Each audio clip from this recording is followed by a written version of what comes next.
trouver des témoignages de personnes douloureuses chroniques. Voy a tratar de encontrar testimonios de personas que sufren de un dolor crónico. Bueno, esta sensación de ser arrancado a uno mismo que tiene que ver muy a menudo con la imagen del infierno. Es algo que les voy a ilustrar con un ejemplo. Catherine Mansfield, que sufrió muchísimo durante una gran parte de su vida, cuando estaba ante un sufrimiento que la demolía, hablaba de otro día en el infierno. Pero esto volvía a menudo en las palabras de las personas con las que hablé. Por ejemplo, una chica que sufrió después de un accidente un problema en la cabeza. Ella decía, para mí, cuando el dolor que me taladra el cráneo se detiene 1 hora o 2, es como si estuviera en el paraíso. Pero nunca sé cuándo va a volver el dolor. Nunca me puedo relajar. Si usted no tiene ningún dolor, si no tiene ninguna enfermedad que lo esté amenazando, usted está en el paraíso. Pero yo eso no lo sabía. Antes no lo sabía. Hay tantas cosas que no sabía. Y ahora es demasiado tarde. La enfermedad le da a uno muchas cosas, pero le roba todo. Otro ejemplo de una persona que sufre de dolor crónico dice, el dolor perturba tanto mi sexualidad como mi vida cotidiana, mi sueño, mi vida profesional y social, mi vida social, todo contribuye para que yo pierda la confianza en mí, mi autoestima, para que me aleje, para que me encierre. Vean cómo el sentimiento de identidad se puede implosionar de alguna manera cuando una persona tiene este tipo de problema. Les voy a citar también a Guillaume de Fouclard, que es el curador de un museo importante en Francia y que también sufre de un dolor crónico muy violento. Lo cito. Ayer el dolor fue tan fuerte que tuve que abandonar mi puesto. Enormes pinzas me laceraban las piernas, los codos, los hombros. Eran como quijadas de acero que me estaban rompiendo, mientras finas agujas me atravesaban de una parte a otra los músculos de mis piernas, de mis brazos. Durante 3 horas fui ajeno a mí mismo. Solo trataba de mantener a distancia este cuerpo que aullaba.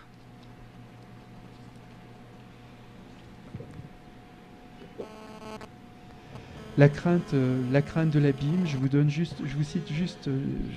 Con respecto al miedo al abismo, les puedo decir que en René Alandy, un médico, uno de los introductores de la homeopatía en Francia en los años 20-30, psicoanalista también, que agoniza solo en una casa en el momento de la ocupación alemana y estaba escribiendo un diario de horror de sus últimos días y lo cito. Me parece ahora despertarme bajo escombros terriblemente pesados.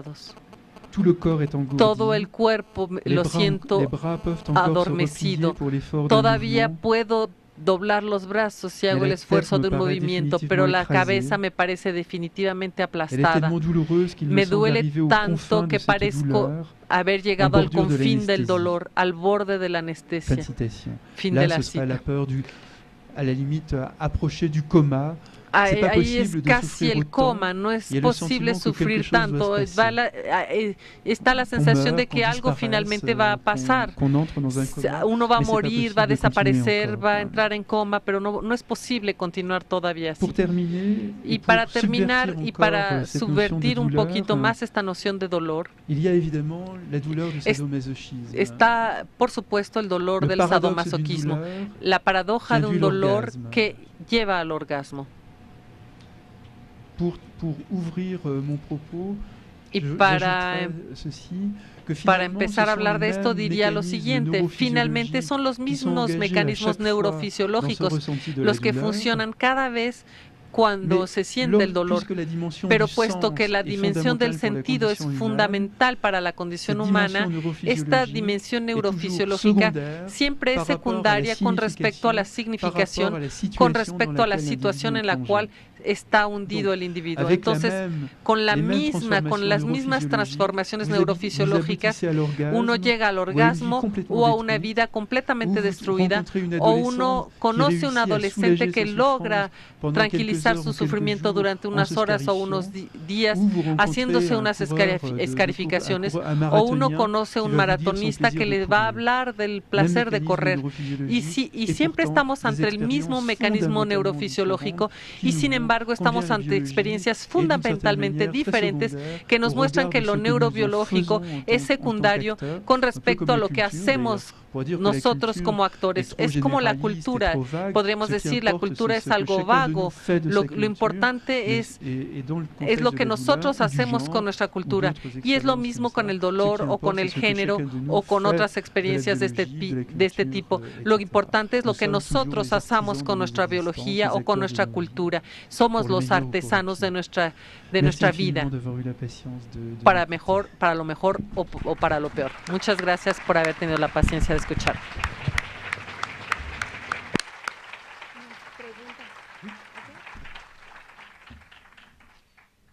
Bueno, abrimos un espacio para sus preguntas.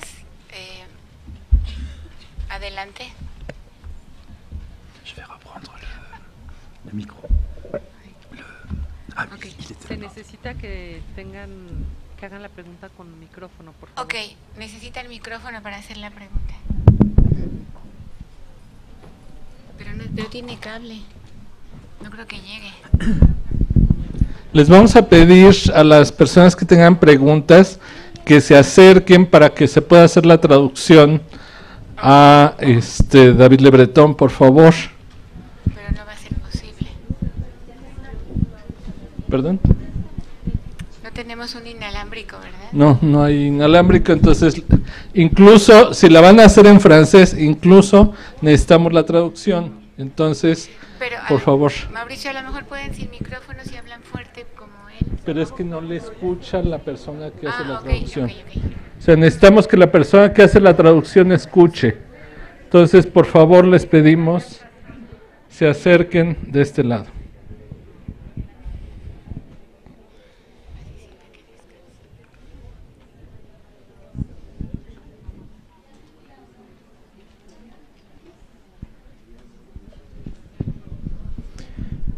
Buenas tardes a todos. Álvaro Rodríguez de la Universidad de la Ciudad de México.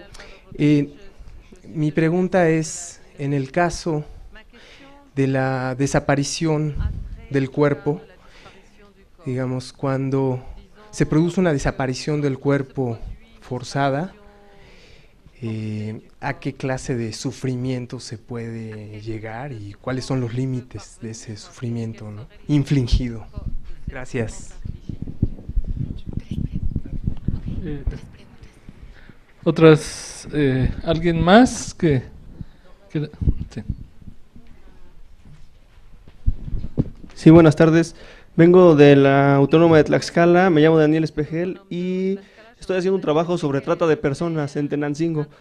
Y me gustaría saber si usted, bueno, ¿cómo observa usted la trata de personas en relación al cuerpo? Porque en el trabajo de campo que he estado haciendo en los centros nocturnos, pues veo como que las mujeres son, bueno, ellas son controladas, pero ellas también al momento que están con los clientes, como que observo que lo que usted comentaba, ¿no?, una como separación de su cuerpo, porque inclusive las veo bostezando y un grupo de jóvenes las están manoseando, ¿no?, todo eso. Entonces, me gustaría saber cuál es su opinión conforme al cuerpo en ese fenómeno, ¿no?, trata de personas. Gracias.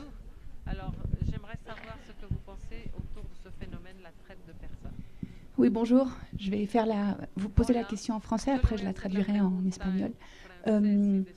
Dans le cas de la violence subie, comment change le corps des femmes, par exemple, ou des hommes, qui doivent subir cette violence perpétuellement?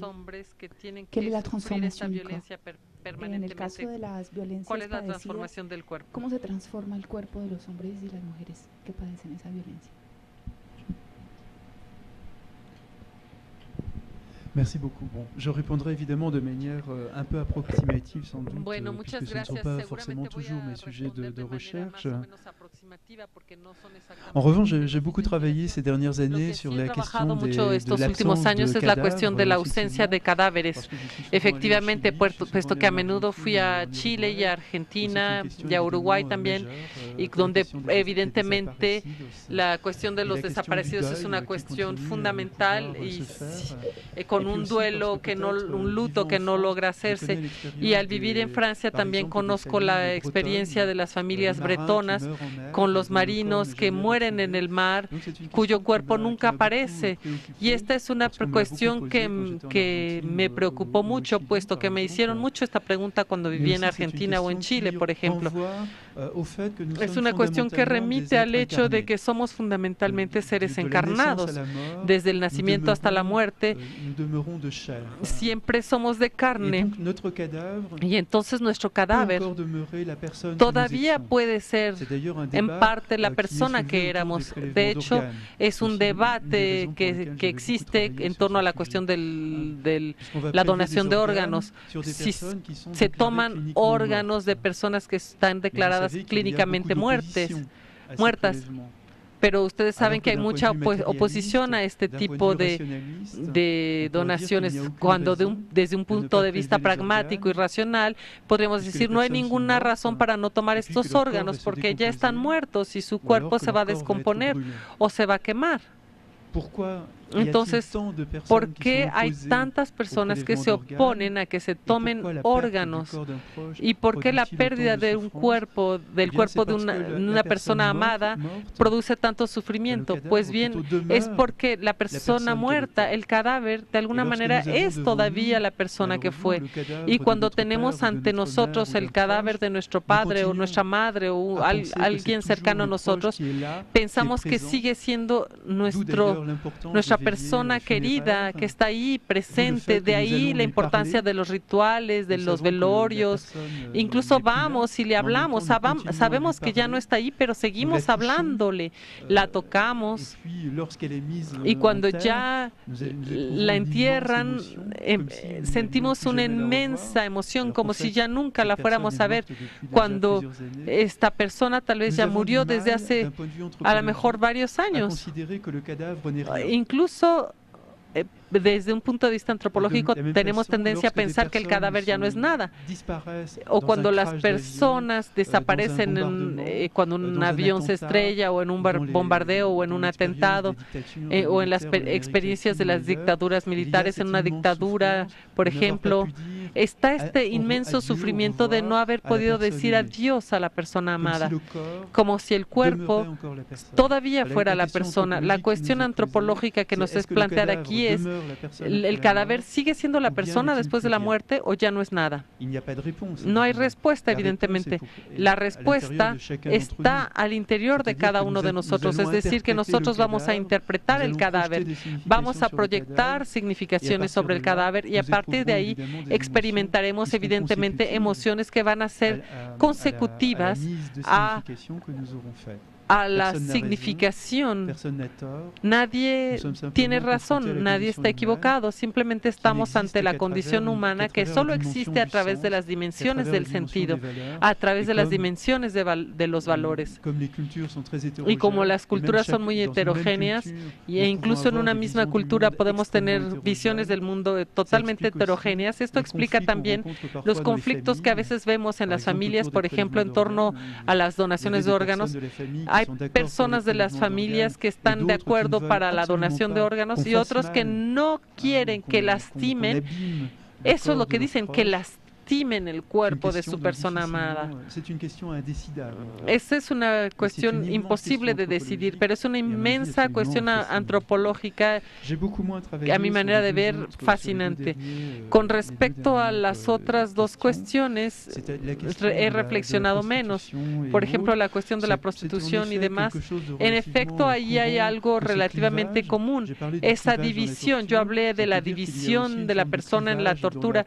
También hay una especie de división en la prostitución que se encuentra en todas las situaciones de violencia, pero incluso en las situaciones muy apacibles, en las que la prostitución es elegida. debido al azar. Por ejemplo, yo tuve una estudiante que hacía su tesis de maestría sobre una casa de prostitución en la ciudad de Basilea, lo que antes se llamaba un burdel, pues. Y ella entrevistó a estas mujeres y estas mujeres decían que efectivamente no experimentaban absolutamente ningún placer con su cliente, que estaban en otro lado, que si acaso alguna vez les sucedía sentir algún tipo de placer, esto era muy preocupante para ellas, era como si su identidad estuviera en peligro. Entonces hay una especie de protección de sí inducida por esta división, el hecho de separarse de sí, algo que vemos también en la experiencia de la violación, que es algo que es un shock muy brutal. Evidentemente, muchas personas que sufren de violación se ven a sí mismas a distancia, tienen la impresión de que ya no están en su cuerpo y que les están haciendo a su cuerpo algo que ya no les concierne. Es una especie de resistencia psíquica, una manera de tratar de salvar algo de sí mismo para no participar en lo que está sucediendo. Es el drama, de hecho, de muchas personas violadas. El drama es que a veces sintieron cierto grado de placer. Por ejemplo, en el caso del incesto, es terrible, es muy difícil volver clínicamente a una experiencia en la que una persona fue demolida y al mismo tiempo por momentos experimentó algo que tenía que ver con el placer. Ahí se produce una catástrofe de la significación, algo que es mucho más difícil de resolver clínicamente, es más difícil de volver a estas personas al vínculo social. Incluso ahí, en lo peor, en la experiencia de la violencia o de la violación, yo sigo pensando, es mi experiencia como antropólogo, sigo pensando que hay maneras de salir de esto. Sigo pensando que hay maneras de protegerse incluso en el corazón del infierno, que hay personas que lo han logrado, y cuando uno no pudo, cuando no tuvo el privilegio de poner en marcha técnicas de sentido, a posteriori uno puede reconstruirse, reinventarse. Incluso si alguien que, por ejemplo, sufrió tortura o violación, ya no será el hombre o la mujer que fue antes de ese traumatismo. Eso es cierto, porque sí, ahí es un traumatismo, es decir, una destrucción provisional o duradera del sentimiento de identidad. La imposibilidad de ser uno mismo en lo sucesivo, puesto que uno fue arrancado a uno mismo, expulsado de sí mismo, y ahora hay que vivir con una identidad maltratada, una identidad inestable.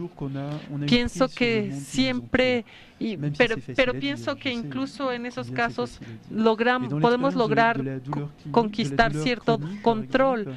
Y en la experiencia del dolor crónico, he visto gente que a lo largo de los años han encontrado alguna solución gracias a yoga, a la meditación, gracias a la hipnosis, etcétera. Personas que logran encontrar cierta conciliación.